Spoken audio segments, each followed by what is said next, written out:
مجھے بڑا موقع مل گیا دو معاشروں کو موازنہ کرنا. ڈفرنسز کیا ہے ہمارے, کیا ان کی طاقت ہے, کیا ہماری طاقت ہے, کیا ان کی کمزوریاں ہیں, ہماری کمزوریاں کیا ہے. یہ مجھے بڑا زبردست, آدھا مہینہ آدھا سال ادھر گزارتا تھا, آدھا سال پاکستان گزارتا تھا. تو مجھے دونوں جو سوسائٹیز تھی ان کو میں نے بڑی اندر سے دیکھا.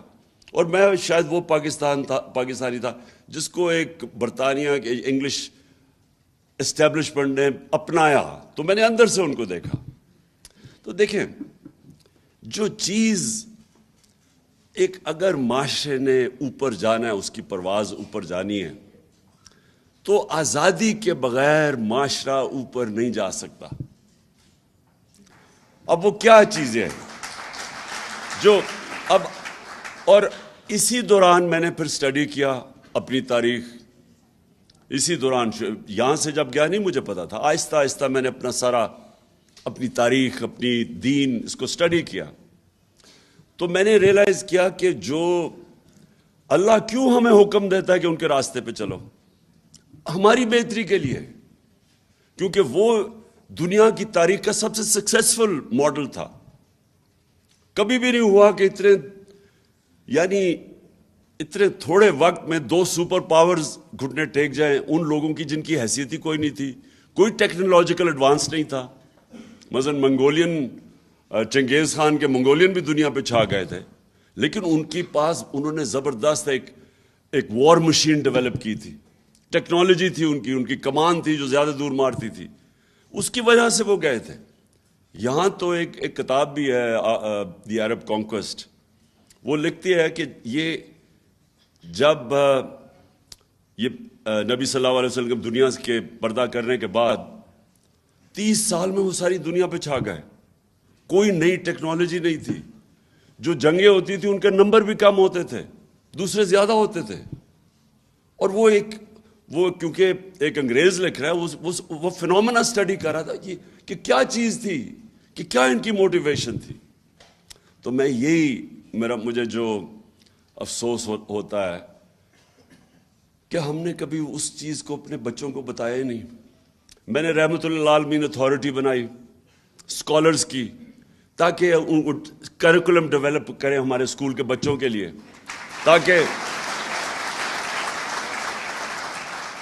بچے یہ سمجھے فینومینا, ہم اپنے بچوں کو بتائیں. کیونکہ آج یاد رکھیں, آج جو موبائل فون کی وجہ سے جو آج ہمارے بچوں کو مشکلات اور کنفیوژن کا سامنا کرنا پڑا ہے, جس طرح کا مٹیریل موبائل فون پہ اب ہے, اگر آپ اپنے بچوں کو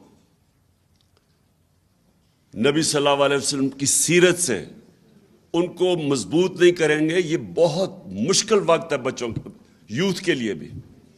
تو اس لیے میں نے یہ اتھارٹی بنائی کہ یہ ڈیبیٹ ہوگی یونیورسٹیز میں, ہمارے اسکالرشپ اس کو اسٹڈی کریں گے اس فینومینا کو. اور اس حکومت نے آ کے وہ بند کر دی اتھارٹی.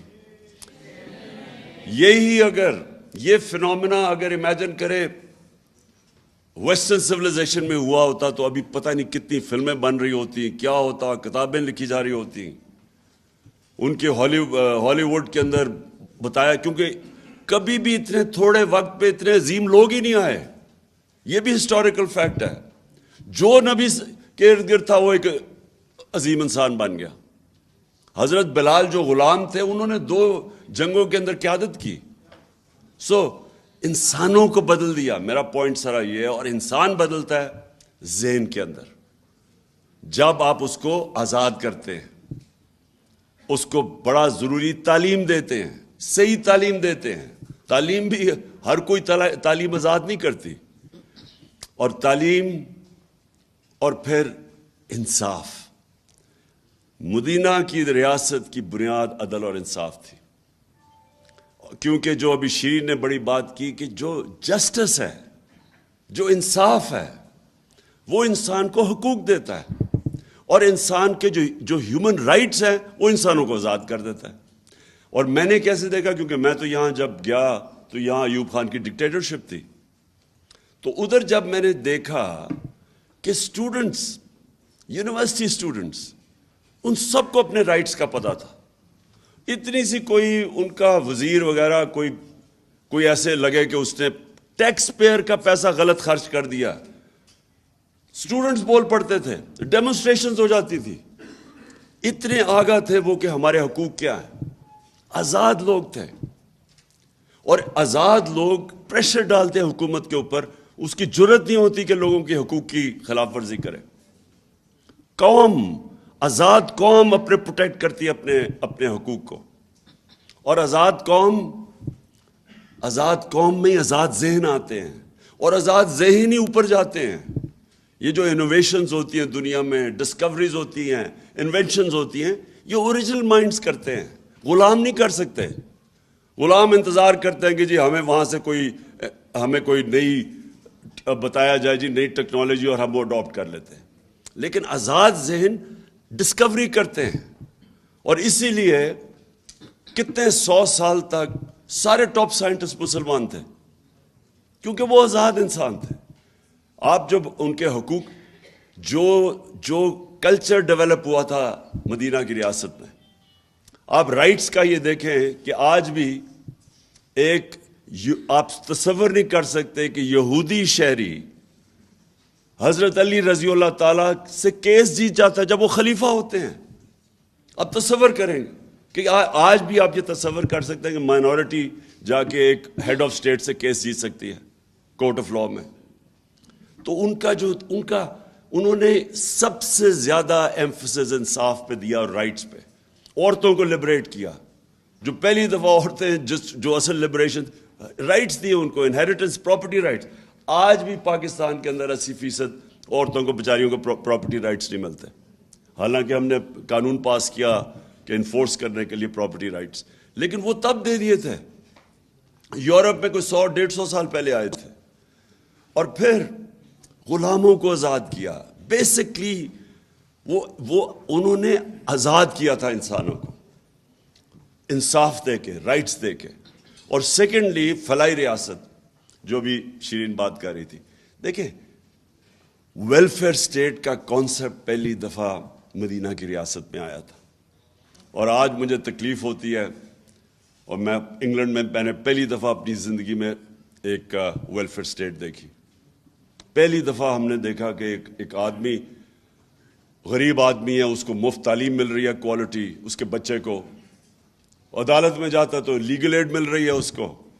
بے روزگار ہوتا ہے تو اس کو ان امپلائمنٹ بینیفٹس مل رہے ہیں، پیسے مل رہے ہیں جب تک روزگار نہیں ملتا. ہسپتالوں میں جاتا ہے تو اس کو مفت علاج ملتا ہے. یہ میں نے پہلی دفعہ برطانیہ میں دیکھا تھا. تب سے میں نے فیصلہ کیا کہ ہمیں اللہ نے کبھی موقع دیا تو یہ تو ہماری مشن سٹیٹمنٹ ہے، اسلامی فلاحی ریاست. یہ تو پاکستان کی مشن سٹیٹمنٹ ہے.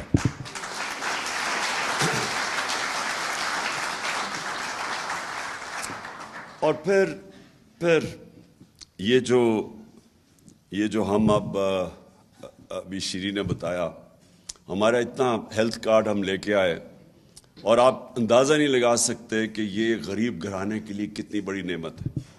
آپ اندازہ نہیں لگا سکتے. جو آدمی، میں نے شوکت عالم کینسر ہاسپٹل کیوں بنایا تھا؟ والدہ کو کینسر تھی، تکلیف میں تھی، یہاں کوئی ہاسپٹل نہیں تھا.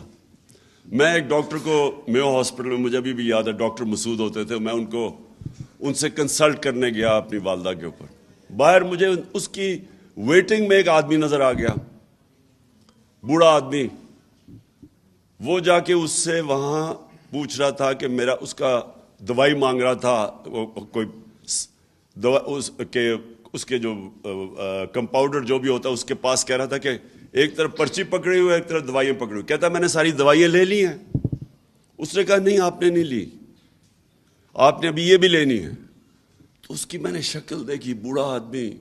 تو جب وہ گیا، میں نے اسے پوچھا کیا ہوا اس نے کہا یہ سارا دن مزدوری کرتا ہے اور ساری رات اپنے بھائی کے ساتھ بیٹھتا ہے جو کینسر سے مر رہا ہے.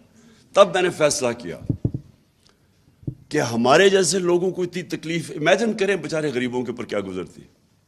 تو سوچے کہ کسی گھر پہ بیماری ہوتی ہے، وہ پہلے سے ہی سبسسٹنٹ مشکل سے اپنا، اور آج کل کے زمانے میں تو میں سوچ بھی نہیں سکتا کہ بجلی کا بل دے، بچوں کے اسکول فیس دے، کیا کرے. اور ایک بیماری ہوتی ہے، ساری ایویڈنس شو کرتی ہے کہ ایک ایسی بیماری آتی ہے سب سے زیادہ جو لوگ غربت کی لکیر سے نیچے جاتے ہیں وہ ایک گھر میں بیماری آ جاتی ہے، اس میں سارا گھر بار اپنا پیسہ پوسا خرچ کر کے مقروض ہو جاتا ہے. تو وہ ہیلتھ کارڈ انہوں نے بند کر دیا. اور وہ بے حسی دیکھیں ان لوگوں کی، وہ یہ کہہ رہی ہے کہ عمران خان کو فائدہ ہو جائے گا اس سے، اس لیے بند کر دو. وہ دوسرا بھی سوچ رہے ہاں وہ کہہ رہا ہے، وہ دوسرا کہہ رہا ہے، وہ شہباز شریف، کہ ہاں بند کر دیتے ہیں اور میں کہوں گا ہمارے پاس پیسہ نہیں ہے.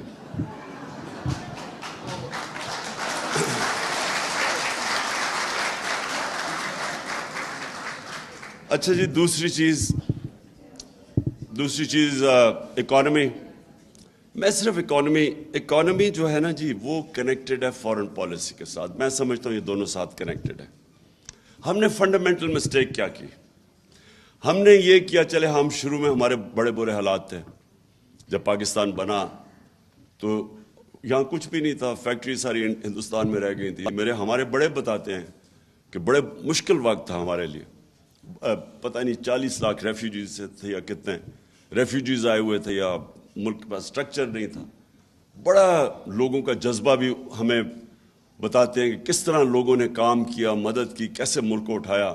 لیکن ہندوستان سے خطرہ تھا، تو اس لیے ہم سیٹوں اور سینٹوں میں چلے گئے. امریکہ کے جو 2 بلاکس تھے کولڈ وار میں، ہم ادھر چلے گئے. چلے ٹھیک ہے، یہ ایکسیپٹ کر لیں کہ وہ ہم گئے، ہمیں ضرورت تھی. ہمارے پاس ہمارا 7 گنا بڑا نیبر تھا اور وہ ہمیں خطرہ تھا اپنی ایگزسٹنس کا. اور پھر پاکستان نے ترقی بھی بڑی کی. 60s میں پرابلی پاکستان کا وہ واقعی ڈیکیڈ آف پروگریس تھا. بڑا ہماری بیوروکریسی انٹرنیشنل سٹینڈرڈ کی تھی. ہماری جو سول سروس تھی آؤٹ اسٹینڈنگ تھی تب. اور سول سروس اور اس نے اور جو اچیومنٹس ہیں ہماری آؤٹ اسٹینڈنگ، بلکہ یہ سارے علاقے کے اندر پاکستان کو مثال بنایا جاتا تھا 60s میں، جو ملک سب سے بہتر ڈیولپ کر رہا ہے. لیکن اس کے بعد کیا ہوا؟ ہمیں وہ ہمارا جو غلط راستے پہ ہم نکل گئے. ہم نے بجائے یہ سوچنے کے کہ ہم اپنے آپ کو انڈسٹریلائز کریں گے، جو 60s میں ہو رہا تھا، نیشنلائزیشن آ گئی 70s میں، انڈسٹریلائزیشن چوک ہو گئی ہمارے بینکرز بڑی کوالٹی کے تھے. BCCI بن گیا جب انڈسٹریلائز کیا، اور BCCI دنیا میں کوالٹی کا بینک بن گیا. تو ہمارا ملک اس وقت اوپر جا رہا تھا. غلط طرف چلے گئے، ویلتھ کریشن ختم کر دی نیشنلائزیشن سے. اور اس کے بعد جو 80s میں ہم نے یہ سوچا کہ ہم اگر کسی اور کی جنگ یا ان میں شامل ہو جائیں تو اس سے ہمیں ڈالرز ملیں گے. یہ جو ہم ایڈ کے اوپر ڈپینڈنٹ ہوئے، اس نے سب سے بڑا ظلم کیا، کیونکہ یہ دونوں کنیکٹڈ ہے. فورن پالیسی کے اندر بھی آزادی جانی شروع ہوگی جب ایڈ کے اوپر آپ ڈپینڈنٹ ہو جائے. اور جو ہم نے اپنے پیر پہ کھڑا ہونا تھا ہم ہوئے نہیں. دیکھیں، ایک قوم جب تک اپنے ملک کے اندر ویلتھ کریشن نہیں کرتی، اپنے خرچے خود نہیں اٹھاتی، تو وہ تو تھوڑی دیر کے بعد، وہ مقروض ہونے کے بعد غلام بن جائے گی. اس کی آزادی تو جہاں نہیں ہے. اور آپ کی فارن پالیسی کنیکٹڈ ہے آپ کی اکانومی کے ساتھ. جو ہم نے نیشنل سیکورٹی پالیسی جو لیٹسٹ بنائی تھی، اس میں ہم نے دونوں کو کنیکٹ کر دیا کہ صرف فوج نہیں آپ کو بچا سکتی. جب تک آپ کی اکانومی سسٹینیبل نہیں ہے اور اپنے پیر پہ نہیں کھڑا ہوتی، آپ نہیں آزاد فیصلے کر سکتے. لیکن میرا ایک اور، جب ہماری باری آئی گورنمنٹ میں، تو ہم نے یہ فیصلہ کیا کہ ہم نے اب ایک انڈیپینڈنٹ فارن پالیسی کی طرف جانا ہے، اور ہر وہ چیز کرنی ہے جیسے پاکستان میں ویلتھ کریشن ہو. اس کا مطلب ایکسپورٹس بڑھانی ہے. اور یہ ابھی جو شوکت علی نے بتایا کہ یہ جو وزٹ آیا ہے لنڈن سے، اس نے 5 سال کے اندر ایکسپورٹس تو بڑھی نہیں. تو یہ اس کی کیا قابلیت تھی کہ اگر ملک کے اندر آپ نے اپنی آمدنی نہیں بڑھائی. دیکھیں، فائنانس منسٹر کا کیا کام ہوتا ہے؟ اس کا یہی ہوتا ہے نا، بتانے کے لیے اپنی آمدنی بڑھائے اور خرچے پورے کرے. سمپل ٹرمز میں بتائیں نا، یہ کوئی باقی آپ اکنامک ٹرمز اور جاگن استعمال کریں گے. لیکن بیسکلی جو آپ سب جانتی ہیں، جنہوں نے خواتین بیٹھی ہیں، جنہوں نے گھر کے خرچے پورے کرنے، ان کو بتاتے ہیں کہ یہ ہماری آمدنی ہے، یہ خرچے ہیں، اب آپ نے بیلنس کرنا ہے. تو بیلنس کرنے کے لیے جو آپ کی، جب تک آپ ایکسپورٹس نہیں بڑھائیں گے تو پیسہ کدھر سے آنا ہے؟ اور یہ کون مین، یہ جو آدمی ہے یہ کون مین ہے، کیونکہ یہ تو بہت بڑا فراڈ ہے. اس فراڈ نے، آپ یہ سوچیں کہ 5 سال اگر ہماری ایکسپورٹس ہی نہیں بڑھی تو اس کا کمال کیا ہے کہ جو اس کو اب لے کے آ رہے ہیں. اس نے صرف یہی نہیں کیا ایکسپورٹس نہیں بڑھی، ہماری ایکسپورٹس بھی نہیں بڑھی، اور جو بنانزا آنا تھا کہ تیل کی قیمت آدھی تھی، جب ہمیں گورنمنٹ ملی ہے ہمارا کتنا 37%، کتنا ہمارا تیل پہ جاتا ہے خرچہ؟ 37.5% جو ہمارا امپورٹ بل ہے وہ تیل سے ہے. تو جب تیل آدھی قیمت پہ تھا تو ہونا تو چاہیے تھا کہ ہمیں اپنے ریزروز بلڈ کرنے چاہیے تھے، ہمیں اپنی ایکسپورٹ بڑھانی چاہیے تھی. اس نے کیا کیا؟ اس نے روپے کو اوور ویلیو کیا، اور میری تھیری ہے اس کے اوپر اوور ویلیو اس لیے کیا کیونکہ یہاں سے یہ روپیوں کو ڈالر پہ چینج کر کے باہر بھیج رہے تھے تو زیادہ ڈالر آتے تھے، کیونکہ اس کی کوئی اکنامک سینس تو نہیں ہے. آپ کی انڈسٹری بند ہو رہی ہے، ٹیکسٹائل فیصل آباد میں جاؤ تو وہاں وہ ریل اسٹیٹ میں چلے گئے انڈسٹری بند کر کے. تو انڈسٹری کے ایکسپینس پہ، ایکسپورٹس کے ایکسپینس کے اوپر آپ نے روپیہ کے نیچے رکھا ہوا ہے. ایکسپورٹس اسے رک گئی، انڈسٹری آپ کی جو ویلتھ کریٹ کرتی ہے وہ رک گئی، بلکہ بند ہونی شروع ہو گئی. تو کیا وجہ ہوگی پیچھے؟ میں سمجھتا ہوں کہ یہ ہے ہی کرپٹ مافیا. ان کی کوشش ہی یہ ہے کہ میکسیمم یہاں سے پیسہ چوری کر کے باہر لے جاؤ. کوئی دنیا میں مثال نہیں ہے کہ سارا ٹبر باہر بیٹھ گیا جا کے. پاکستان میں گورنمنٹ کر رہے ہیں، لوٹنے کے لیے آتے ہیں پھر باہر چلے جاتے ہیں. اس کی کوئی مثال نہیں ہے. مجھے کوئی بنانا ریپبلک بھی بنائے جدھر اس طرح کا مذاق ہو رہا ہے، اور وہ جیسی ان کی پتہ چلے چوری پکڑنی ہے باہر بھاگ جاتے ہیں. مشرف کے دور میں بھی وہاں باہر بھاگ گیا، این آر او لے کے واپس آ گیا. 10 سال چوری کی، پیسہ باہر لیا، جب پکڑے جانے لگا پھر باہر بھاگ گیا، اور اب این آر او لے کے پھر پاکستان آ گیا. مجھے تو حیرت ہوتی ہے کہ ہمارے یہ جو لوگ ملک کے محافظ ہیں، کیا ان کو نہیں نظر آ رہا کہ ملک کے ساتھ کیا ہو رہا ہے؟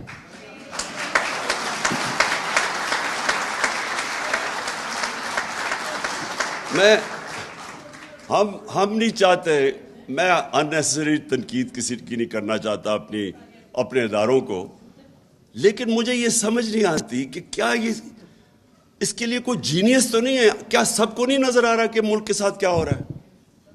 کیا نظر نہیں آ رہا کہ یہ ملک کے ساتھ آپ ان لوگوں کو، جن لوگوں نے اس ملک، ان کے دور، ان دونوں خاندانوں کے دور میں بنگلہ دیش بھی آگے نکل گیا، ہندوستان آگے نکل گیا ہمارے سے. 80 کی دہائی میں جب کرکٹ کھیل کے ہندوستان سے آتا تھا پاکستان تو لگتا تھا غریب ملک سے امیر ملک میں آ گیا ہوں.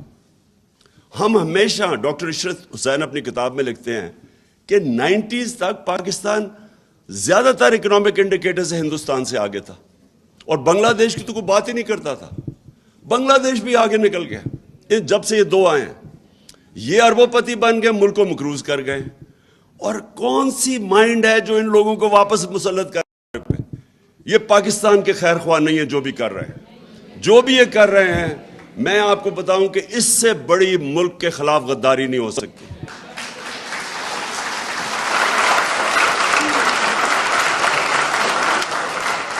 اور تو اور چھوڑیں.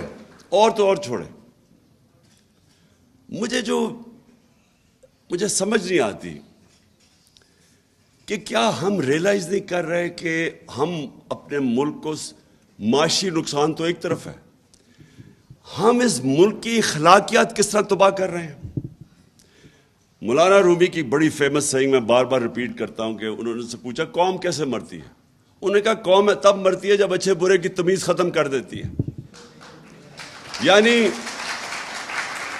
ایک قوم کا جو ایک ملک کولیپس تب کرتا ہے، اکنامک کولیپس بعد میں آتا ہے، پہلے مورلی کولیپس کر جاتی ہے جب آپ ایک ملک میں نامور ڈاکوؤں کو سب کے سامنے تماشا دیکھ رہے ہیں کہ ان کو آپ رجیم چینج کے اوپر بھی آنے دیتے ہیں. اس کے بعد وہ آ کے اپنے 1100 ارب روپے کے کیسز معاف کروا رہے ہیں. امیجن کریں، لوگوں کی کمر ٹوٹی ہوئی ہے اس وقت مہنگائی سے، اور انہوں نے 1100 ارب روپے کے کیسز معاف کروا رہے ہیں. اور پھر آتے ساتھ ہی وہ اس کو اتنی شرم نہیں آتی مریم کو کہ میرے داماد کو ہندوستان سے مشین منگوا دو. اور پھر اس کی ایک منٹ بس، اور پھر یہ بھی نہیں شرم آتی کہ اس کی ہاؤسنگ سوسائٹی کوئی بن رہی ہے تو اس میں اس کے اندر جو گریڈ سٹیشن ہے وہ کچھ 60-70 کروڑ روپے کا ہوتا ہے، وہ قوم پہ ڈال دو. شہباز کہتا ہاں وہ ہم نے کروا دیا، یعنی عوام اس کے پیسے دے گی. نارملی جو ہاؤسنگ سوسائٹی ہے اس کے اوپر ہوتا ہے خرچہ، تو وہ بھی 60-70 کروڑ روپیہ. اتنی شرم ہے کہ اتنے پیسے بنا لیے لیکن پھر بھی وہ بیچارے لوگوں کا خون چوسنے آ گئے. اور پھر وہ کہہ رہے جی وہ مریم ناراض نہ ہو جائے، وہ کہتا نہیں فکر نہ کرو، اسحاق ڈار اسے سمجھا لے گا، کون مین کوئی طریقہ بنا لے گا. یہ ملک سے مذاق ہو رہا ہے. اچھا سو میں ابھی فورن پالیسی کی آپ سے بات کروں کہ یہ دیکھیں کہ یہ شوکت نے جو آپ کو سلائیڈز دکھائی اس میں کیا نظر آیا. اس میں یہ انہوں نے کہا نا جی کہ ہم نے بڑے مشکل ان کے لیے حالات چھوڑ کے گئے. انہوں نے کہا، یہ بار بار شہباز کہتا ہے جی بارودی سرنگیں چھوڑ کے چلے گئے ہم ان کے لیے. انہوں نے جو ملک چھوڑا تھا، تیل کی قیمت آدھی، 20 ارب ڈالر کا کرنٹ اکاؤنٹ ڈیفیسٹ، بیرونی خسارہ 20 ارب ڈالر. ان کی آمدنی کتنی تھی؟ 19 ارب ڈالر آ رہی تھی ریمیٹنسز، اور 5ویں سال 24 ارب آ رہی تھی ایکسپورٹ سے پیسہ. ہم جب چھوڑ کے گئے دگنی تھی تیل کی قیمت. ہمیں جب ابھی یہ رجیم چینج کی سازش کے تحت، یہ ذرا سن لیں فگرز، 20 ارب ڈالر یہ چھوڑ کے گئے، 16 ارب ڈالر ہم چھوڑ کے گئے. ان کی آمدنی تھی ریمیٹنسز اور ایکسپورٹس ملا کے 43 بلین، 43 ارب. ہماری ریمیٹنسز اور ایکسپورٹس ملا کے 63 بلین تھی، 63 ارب. سو 20 ارب ڈالر زیادہ ہم چھوڑ کے گئے، اس کے باوجود کہ تیل کی قیمت دگنی تھی. ایکسٹرا 20 ارب اور خسارہ کم چھوڑ کے گئے 16 ارب، جبکہ ویکسینز کے اوپر علیحدہ ہم نے 3 ارب دیا تھا. اور کووڈ کے دوران یہ یاد رکھیں، یہ لوگ یہ سمجھتے نہیں ہیں، ہم نے اس سے بہت بہتر کرنا تھا. کیا ہوا؟ جس سے ہماری بڑی اچھی، جس طرح شاہ محمود نے کہا، میری بڑی اچھی ان کے ساتھ پریزیڈنٹ شی کے ساتھ اور وہ جو پریمیئر لی، ہماری بڑی اچھی ان سے تعلقات. 2 سال کے لیے چائنا بند ہو گیا، ہم سب کچھ ہمارا بیچ میں رہ گیا. ہمارے اسپیشل اکنامک زونز ہم نے بنائے ہوئے تھے، ادھر سے چائنیز کمپنی سے انٹرسٹڈ تھی اس میں، جن سے ہماری بات چیت چل رہی تھی. 2 سال چائنا بالکل بند ہو گیا. ہمیں ادھر سے ہمیں نقصان ہوا، پھر ہمیں ویکسینز کے پیسے دینے پڑے، پھر کموڈٹی سپر سائیکل آ گیا، دگنی ہوگی تیل کی قیمت، جس کی ایکسپورٹس ہماری 37% ادھر. تو اس کے باوجود کم ڈیفیسٹ چھوڑ کے گئے، 4 ارب کم ڈیفیسٹ چھوڑ کے گئے، اور آمدنی 20 ارب ڈالر زیادہ چھوڑ کے گئے. اور ادھر یہ اس کو انہوں نے ابھی جو آپ نے فگرز دیکھے کہ ملک کا ذرا حال دیکھیں آج کدھر پہنچا دیا، کہ آج 5 مہینے میں کوئی دشمن بھی نہیں کر سکتا تھا جو انہوں نے پاکستان سے کیا ہے. 45 یا 47% انفلیشن، مہنگائی، سینسٹیو پرائز انڈیکس 47% پہ ہے. جو ہماری ایکسپورٹس ہے وہ ڈکلائن کر رہی ہیں، اور ریمیٹنسز کیونکہ گیپ اتنا بڑا ہو گیا ہے ایکسچینج ریٹ میں، جو آفیشیل اور جو مارکیٹ میں ہے اس کا گیپ بڑھ گیا، ریمیٹنسز گرنے والی ہیں. تو یہ ملک کو آپ کدھر دھکیل رہے ہیں؟ وہ شہباز شریف جا کے اگر اس کی اگر آپ وہ انٹرویو دیکھ لینا، وہ جو اس نے وہ بلومبرگ والی عورت کو دیا ہے، میں نے اس سے زیادہ ہے آپ کے پاس. یہ ایک منٹ پھر سے شروع سے، ایک منٹ پہلے شروع سے لگا. میں صرف یہ کہہ رہا ہوں، یہ ذرا غور سے دیکھیں کہ یہ پاکستان کا پرائم منسٹر، اچھا چلے یہ بائیڈن کے سامنے نہیں ہے، یہ بیچاری اینکر ہے، ذرا وہ اسے دیکھیں کہ اس کو طرز دلا رہا ہے کہ میں مارا گیا، لٹ گیا، مارا گیا، مجھے بتا دو ہے نہیں ہے.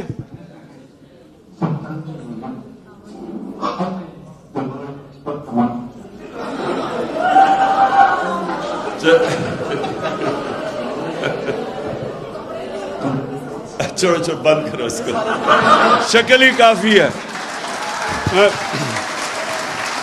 میں میں بس میں ایک منٹ، بس میں اب اس کی صرف شکل دیکھ لیں، مارے گئے، ہم لٹ گئے، خدا کے واسطے ہماری مدد کرو، پیسے دے دو نہیں تو پاکستانی تباہ ہو جائے گا، ہمارا ملک بکھر جائے گا. لٹرلی اس نے اس بیچارے، وہ اینکر ہے، وہ جو بائیڈن نہیں بیٹھا ہوا جس سے کہہ کے جی ہمیں پیسے دے دو، وہ اینکر بیچاری گھبرائی ہوئی بیٹھی، کہتا اپنی چینل سے لوگوں کو بتاؤ کہ ہمارا کتنا برا حالات ہے. اینی اچھا جی، آخر میں آپ کو فورن پالیسی کا یہ کہنا چاہتا ہوں. دیکھیں، جب یہ قوم ارادہ کرتی ہے، یہ قوم جب ارادہ کر لیتی ہے کہ ہم نے اپنے پیر پہ کھڑا ہونا ہے، آپ 22 کروڑ پاکستانی ہیں، میں آپ کو یقین دلاتا ہوں کہ یہ قوم، اللہ نے اتنی یہاں نعمتیں دی ہیں. ہم ایک تو چائنا سے ہم بڑا نقصان ہوا ہمیں، وہ 2 سال کہ چائنا بند ہو گیا، ہم انویسٹمنٹ نہیں آ سکی، نہیں تو ہمیں کرنٹ اکاؤنٹ بھی نہیں ہونا تھا، کیونکہ ہمارے پاس انویسٹمنٹ آ جانی تھی کہ کرنٹ اکاؤنٹ نہیں ہونا. دوسرا، آپ کو پتہ ہے کہ ہم نے جا کے لابی کیا، کانڈے ناسٹ جو ایک ٹاپ انٹرنیشنل میگزین ہے، اس نے کہا پاکستان از دا نیکسٹ ہالیڈے ڈیسٹینیشن، کہ وہ ملک جس کے پاس سب سے زیادہ جو چھپی ہوئی ہے، ہڈن پیراڈائز ہے پاکستان ٹورزم کے لیے. انفارچونیٹلی 2 سال کووڈ کی وجہ سے ٹورزم ساری دنیا میں ختم ہو گئی. کہنے کا مقصد یہ ہے کہ ہمارے ملک میں اللہ نے ہر کچھ دیا ہے، لیکن جب تک ایک قوم یہ نہ فیصلہ کرے کہ ہم نے اپنے پیر پہ کھڑا ہونا ہے، اس کو اپنی طاقت کا ہی نہیں پتہ چل سکتا. آج آپ ایکسپیریمنٹ کر لیں، ایک منٹ، آپ ایک ایکسپیریمنٹ کر لیں. اللہ نے انسان کو بنایا ایسے، جب اس نے کہا نا کہ سب سے عظیم مخلوق ہے میری، تو اس کی کئی کنڈیشنز ہیں ادھر پہنچنے کے لیے. ایک چیز اس نے کہ انسان اس نے بنایا ایسا ہے کہ اگر آج میں سوٹی پکڑ کے چلنا شروع کر دوں، میری ٹانگیں کمزور ہو جائیں گی. میں اگر اب بستر میں لیٹ جاؤں، میرا جسم ہی کمزور ہو جائے گا. یہ اللہ نے بنایا. آپ ریزسٹنس دیں گے، آپ بھاری ویٹ اٹھائیں گے، آپ تکڑے ہو جائیں گے. سب سے بڑا پاور ہاؤس آپ کا ذہن ہے. جب ایک انسان فیصلہ کر لیتا ہے نا کہ میں نے یہ کرنا ہے، دنیا کی تاریخ جو لوگوں نے بڑے بڑے کام کیے ہیں، وہ پہلے مینٹلی فیصلہ کرتے ہیں، پھر وہ ایک ہی پلان بناتے ہیں، پلان اے. کوئی ان کا پلان بے نہیں ہوتا. میں ادھر تک پہنچنا ہے چاہے میری جان چلی جائے. اس میں اللہ نے ہمیں اتنی طاقت دی ہے کہ وہ خود ہی انسان کی طاقت نکلنی ہے، اس کو اپنی طاقت ڈسکور کرتا ہے. وہ جب ایک قوم یہ فیصلہ کرے، اور جی دیکھیں عمران خان نے وہ دیکھیں کیا کہہ دیا، وہ روس چلا گیا جی، امریکہ ناراض ہو گیا. اچھا جی، اس نے نریندر مودی کو کہہ دیا کہ وہ ہٹلر سے انسپائرڈ ہے، دیکھیں انڈیا کو ناراض کر دیا. وہ کشمیریوں کے لیے کھڑا ہو گیا، دیکھیں جی وہ کیا کر دیا. یہ کیا کہتے پھر رہے ہیں، وہ جی ہمیں آئسولیٹ کر دیا. ان کا مطلب یہ ہے کہ آئسولیٹ نہ کیسے ہوتا ہے، ان کے جوتے پالش کرنے شروع کر دو، ان کے پیروں میں گر جاؤ. ان کا مطلب یہ ہے کہ لوگ اس کو اچھی فورن پالیسی کہتے ہیں. یہ فورن پالیسی تو آپ 50 سال سے کر رہے ہیں، تو اب تک تو پاکستان کو سپر پاور بن جانا چاہیے تھا لوگوں کے جوتے پالش کر کے. کیا کیا ہم نے نہیں کیا اس ملک میں. مجھے یہ بتائیں، کبھی سنا کسی قوم نے جا کے اپنے کسی اور کی جنگ میں 80,000 اپنے لوگ قربان کر دیے؟ کوئی دنیا میں اس کی مثال ہے؟ یہ ان کے 3,000 سے کم لوگ مرتے ہیں، آپ کے 80,000 لوگ مر جاتے ہیں، اور کوئی شکریہ تک نہیں کرتا اس کے، بلکہ ہمیں ذمہ دار ٹھہرا دیتا ہے کہ جو افغانستان میں ان کا فیلئر ہوا. اور میں جب یہ کہتا ہوں کہ پاکستان نے تو تمہارے لیے قربانیاں دی ہیں، وہ ہمیں ذمہ دار ٹھہرا رہے تھے کہ جی دیکھیں طالبان کو پاکستان بیک کر لیا تھا اس لیے وہ ہار گئے. اور مجھے آگے سے کہہ رہے جی یہ نہ کہو، وہ امریکی ناراض ہو جائیں گے. میں صرف آپ کو یہ چیزیں اس لیے بتا رہا ہوں کہ اگر اس طرح کی ہم اپنے آپ کو ذلیل کر کے سمجھتے ہیں کہ پاکستان کوئی پیر پہ کھڑا ہو جائے گا، غلط فہمی میں نہ رہے. ہم نے ایم ایل کانسی کو پکڑا دیا، اس کے وکیل نے جا کے وہاں عدالت میں کہا جی جب انہوں نے اس سے جج نے پوچھا کہ یہ تو قانونی کارروائی نہیں ہوئی، اس کو اب ڈٹ کر کے لے گئے ہیں، تو کیسے ہو گیا یہ؟ اس نے آگے سے کہا جی پاکستانی اپنی والدہ بھی بیچ دیں پیسے کے پیچھے، ڈالروں کے پیچھے. تو ہماری وجہ سے ہم نے ذلت کمائی، ہم نے اپنے آپ کو ذلیل کیا. اس کو دوسرے کو، ایک رمزی یوسف، اس کو پکڑا دیا. ریمنڈ ڈیوس نے دن دہاڑے آ کے 2 پاکستانیوں کو قتل کر دیا، وہ چپ کر کے اس کو واپس بھیج دیا. کسی نے نہیں دیکھا کہ آپ امریکہ میں کر کے دکھائیں نا کسی اور جگہ پہ. پھر 400 ڈرون اٹیک کر دیے. کبھی ہوا ہی نہیں کہ دنیا کی تاریخ میں کہ آپ ان کی جنگ لڑے ہیں، وہ آپ کے اوپر ہی ڈرون اٹیک کر رہے ہیں. اس کی کوئی مثال نہیں ہے. اور جو فیصلہ کرے، جس کو جو مارے کہیں جی یہ دہشت گرد ہے، کوئی ہم تحقیق کریں ڈر کے مارے کہ جی وہ ناراض نہ ہو جائے. اور اس سے اگر ہم نے یہ جوتے پالش کیے اتنی شیملیسلی، اپنے آپ کو ذلیل کر کے، کیا اس سے کوئی فائدہ ہوا پاکستان کو؟ آج گرے ہوئے پیروں میں. آج جا کے نیو یارک میں بیکاریوں کی طرح بھیک مانگ رہے کہ جی ہمیں کوئی بچا لے، فلڈ آ گیا جی، یہ آ گیا، کسی طرح کوئی پیسہ دے دے. اس طرح کبھی قوم نہیں بنتی، کبھی آج تک دنیا کی تاریخ میں قوم نہیں بنی. میں بار بار مدینہ کی ریاست کی اس لیے مثال دیتا ہوں، وہ پہلے دن مدینہ کی ریاست ہی بن گئی تھی. انہوں نے جدوجہد کی تھی، انہوں نے مل کے، کمیونٹی نے 2 جنگوں کے اندر، جنگ احد اور خندق کے اندر، تو امہ کو خطرہ تھا کہ وہ بچیں گے بھی یا نہیں. فاقے کیے انہوں نے جب انہوں نے سیج کی ہوئی تھی مدینہ کی. نبی صلی اللہ علیہ وسلم نے 2 پتھر پیٹ پہ باندھ کے کام کر رہے تھے، وہاں قربانیاں دے رہے تھے. قومیں قربانیاں دے کے بنتی ہیں. بیکاریوں کی طرح بھیک مانگ کے، جوتے پالش کر کے کوئی قوم نہیں بنی آج تک. اور آپ کی فورن پالیسی ریفلیکٹ کرتی ہے. ہم نے جو کوشش کی، شاہ محمود، ہم نے ایک خوددار فورن پالیسی بنانے کی کوشش کی. ہم نے ان کو بتایا، اور بائی دی وے امریکنوں نے بار بار سگنلز دیے کہ جی یہ تو بدل گیا پاکستان. انہوں نے ہمیں میسیجز دی کہ جی یہ تو it's not business as usual. اور وہ، میں آپ کو یہ بھی بتاؤں، میں ویسٹرن مائنڈ سب سے بہتر سمجھتا ہوں. وہ آپ کی عزت کرتے ہیں جب آپ اپنے نیشنل انٹرسٹ کے لیے کھڑے ہوتے ہیں. میں جب صدر پوٹن کے ساتھ بیٹھا 3.5 گھنٹے، میری بڑی لمبی بات ہوئی، بڑی باتیں ہوئی. میں اس سے یہ بھی میں پوچھا، میں نے کہا مجھے بتاؤ باقی جو ورلڈ لیڈرز تھے، جو کیونکہ یہ تو بہت سب کو ملا ہوا ہے 20 سال سے، تو میں اس کے ویوز پوچھا. میں نے کہا فلانا کا بتاؤ، اس کا بتاؤ، اس کا بتاؤ، کیونکہ 3.5 گھنٹے ہو گئے تھے اور بھی بات کرنی تھی. تو میں نے اس سے پوچھا اردوغان کا. اب یہ سنیں ذرا. اس نے کہا اردوغان کا کہ دیکھیں، یہ کئی دفعہ میں اسے، یہ ہماری پالیسیز میں کلیش ہوتے ہیں، یہ میری پالیسی مانتا نہیں ہے، لیکن میں اس کی عزت کرتا ہوں. کیوں؟ کیونکہ یہ اپنے ملک کے انٹرسٹ کے لیے کھڑا ہے.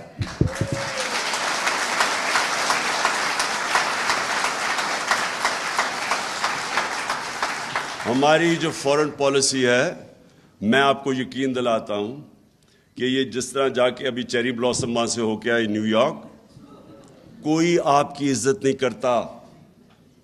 آپ جتنا مرضی ان کو خوش کرنے کی کوشش کریں، اور ان کے سے اس سے کسی نے ابھی سندھی کسی پولیٹیشین سٹیٹمنٹ دی، بلاول بھٹو نے پھر پاکستان کو مین سٹریم میں لے آیا.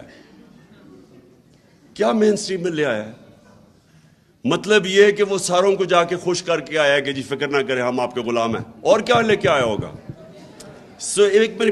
ایک چیز میں یہ کہنا کہ کیا کوشش کر رہا ہوں، دیکھیں جب آپ اپنے نیشنل انٹرسٹ کے لیے کھڑے ہوتے ہیں، دوسرے سمجھ جاتے ہیں. ان کو پتہ ہوتا ہے کہ اپنے نیشنل انٹرسٹ کے لیے کھڑے. اگر ہم روس گئے، امریکہ ناراض ہو گیا، مجھے تو موقع ہی نہیں ملا کیونکہ انہوں نے آتے ساتھ ہی سازش تو جیسے واپس آیا تو گیم چلا دی تھی انہوں نے. لیکن مجھے پتا ہے کہ میں ان کو کنونس کر سکتا تھا کیونکہ یہ میرا نیشنل انٹرسٹ ہے. میرے برطانیہ کا مجھے ملا آدمی آ کے، اس نے کہا جی بڑے لوگ ناراض ہیں، بلکہ وہ اینکر نے بھی مجھے کہا کہ بڑے لوگ ناراض ہیں جی، آپ اس وقت چلے گئے جب وہ روس ادھر اٹیک کرنے جا رہا تھا یوکرین میں. میں نے اس سے کہا مجھے 22 کروڑ لوگوں نے الیکٹ کس لیے کیا ہے؟ اس لیے نہیں کہ میں دنیا کی جا کے باتیں کروں گی جی اس نے کیا کر دیا تو فلانا کیا کر دیا. میں نے کہا انہوں نے مجھے اس لیے الیکٹ کیا ہے کہ میرے کم از کم 12 کروڑ لوگ، ان میں سے آدھے غربت کی لکیر سے نیچے ہیں، اور آدھوں کو جب مہنگائی کا جھٹکا پڑتا ہے وہ بھی نیچے چلے جاتے ہیں غربت کی لکیر سے نیچے. یعنی کہ دگنی آبادی برطانیہ کی، ان کی تو 6 کروڑ آبادی ہے، ہمارے 12 کروڑ لوگ وہ ہیں کہ جو اگر یہ پرائس شاک پڑے گا تو غربت کی لکیر کے نیچے چلے جائیں گے. تو میری تو وہ پرائیورٹی ہے. میں نے کہا تمہارے ملک میں مصیبت پڑ گئی ہے، مہنگائی آئی ہے، اور ان کے ملک میں کیا مصیبت، وہ کتنے اربوں ڈالر دے رہے ہیں اپنے لوگوں کو، اب سبسیڈائز کر رہے ہیں، یہ انرجی کاسٹ سبسیڈائز کر رہے ہیں، لیکن ان کے تو لوگوں کی سٹینڈرڈ آف لیونگ نیچے جاتی ہے. ہمارے لوگ 2 وقت کی روٹی نہیں کھا سکتے.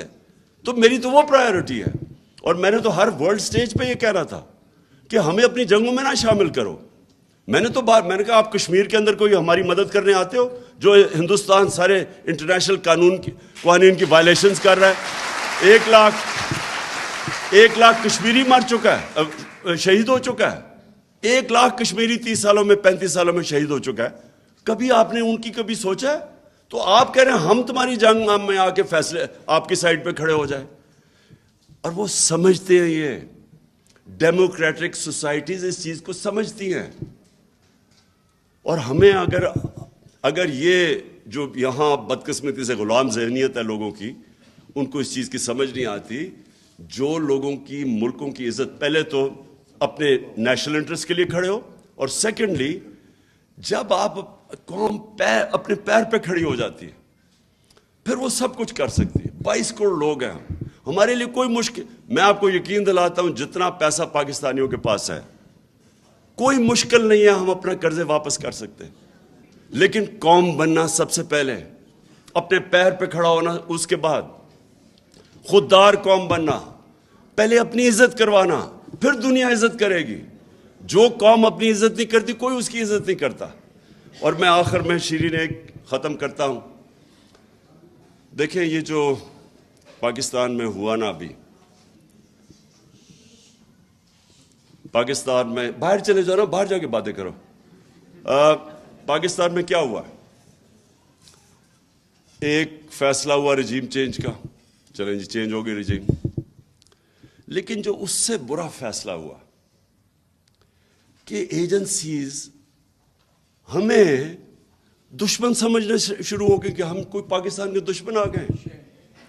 مجھے اس کی ابھی تک حیرت ہوتی ہے کہ جس طرح کے جرنلسٹ کو انہوں نے، جن کے پیچھے گئے، اور جو آج ارشد شریف جیسا صابر شاکر ملک چھوڑ کے چلے گئے، عارف حمید بھٹی اس نے چینل سے اس کو چینل چھڑوا دی ہے، یعنی سمیع ابراہیم، یا وہ ایاز امیر، جمیل فاروقی، اب یہ جو لوگ ہیں، عمران ریاض، اب یہ سوچے کہ لوگ ان کو جانتے ہیں. یہ تو وہ لوگ ہیں جنہوں نے کبھی لفافے نہیں لیے. جنہوں نے لفافے لیے وہ تو نظر آ رہے ہیں آپ کو. جو جرنلسٹ پاکستان کے اندر جن کی کریڈیبلٹی اور ان کی ریڈرشپ ہے یا ان کی ویورشپ ہے، ان لوگوں کو دشمنوں کی طرح ٹریٹ کر رہے ہیں، جس طرح کہ یہ کوئی انڈین ایجنٹ آ گئے یہاں. اور وہ لوگ جو پیسے لینے والے، جو ضمیر بیچنے والے، وہ میڈیا ہاؤسز. دیکھیں میڈیا ہاؤسز، یہ بہت بڑی مت ہے کہ جی ہم یہ جو میڈیا ہاؤسز ہیں یہ فریڈم آف ایکسپریشن میں بلیو کرتے ہیں. لی کوان یو، جو سنگاپور کا بڑا اسٹیٹسمن تھا جس نے سنگاپور کو بدل دیا بالکل، میں نے اس کی کتاب پڑھی، اس نے بڑی انٹرسٹنگ بات کی، بڑی پہلے کتاب پڑھی. اس نے کہا میں نے جب اقتدار میں آیا تو میں نے ریئلائز کیا کہ یہ جو فریڈم آف میڈیا ہے اور فریڈم آف ایکسپریشن ہے، یہ میں نے ریئلائز کیا کہ یہ فریڈم آف، یہ جو میڈیا ہاؤسز کے اونرز ہیں وہ فریڈم آف ایکسپریشن نہیں پروٹیکٹ کر رہے، وہ اپنے بزنس انٹرسٹ پروٹیکٹ کرنے کے لیے میڈیا کو استعمال کر رہے ہیں. یہ لی کوان یو نے تب لکھا، تو پھر انہوں نے پابندی لگائی. اب ہمارے بھی یہاں دیکھ لیں، ایک قبضہ گروپ ہے، اس نے ٹی وی چینل لے لی ہے، اس کی زمین خالی کروائی جا رہی ہے، جو قبضہ کیا وہ اسے چینل استعمال کرتے. یہ دنیا میں کدھر ہوتا ہے؟ یعنی یہ فریڈم آف ایکسپریشن تو نہیں, یہ تو مافیاز بن گئے ہیں. اور آج دیکھ لیں کہ قوم کدھر کھڑی ہے.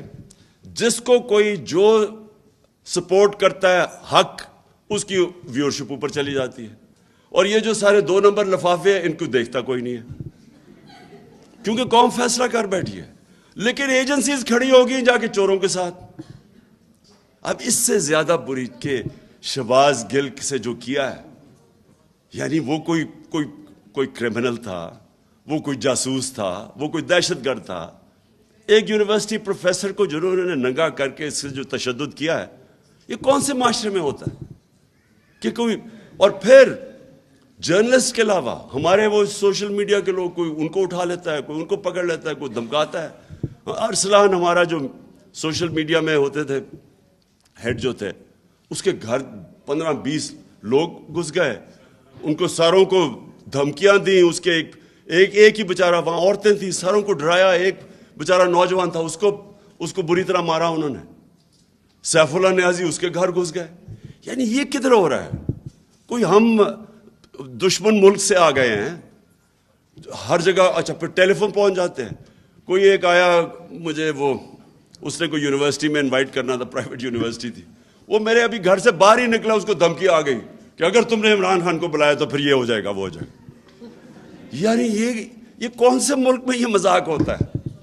اور یہ اچھا, اور میں اس لیے اپنی قوم کو کہتا ہوں کہ یہ وقت ہے ان کے خلاف کھڑا ہونا. یہ جو نامعلوم کال سے آ کے ڈرانا دھمکانا ہے, اس کو واپس ڈرائے ہوئے. ان کے اندر کوئی یہ نہیں آپ کے ساتھ کھڑے ہو سکتے. آپ کا بس دیکھیں, آپ کا آئین آپ کو پروٹیکشن دیتا ہے, اس ملک کا قانون آپ کو پروٹیکشن دیتا ہے. آپ کو پتہ ہونا چاہیے کہ یہ آپ کے فنڈامنٹل رائٹس کی وائلیشن ہے, اور قوم اپنے رائٹس پروٹیکٹ کرتی ہے. میں آپ کو شروع میں بتایا تھا کہ جب میں برطانیہ گیا تو وہاں نوجوان ہمارے ساتھ یونیورسٹی والے, سب کو اپنے رائٹس کا پتہ تھا. کبھی کسی نے بتی شام کو جلائی ہوئی اور پولیس والے نے روک دیا رات کو یونیورسٹی میں, تو میں دیکھا وہ ایسے کھڑے ہو کے آگے بولتے تھے کہ واہ. اور آزاد لوگ تھے, آزاد قوم تھی, اس لیے اس کو پتا تھا غلاموں کے رائٹس نہیں ہوتے, اور آپ نے اپنے رائٹس کے لیے قوم نے کھڑا ہونا ہے.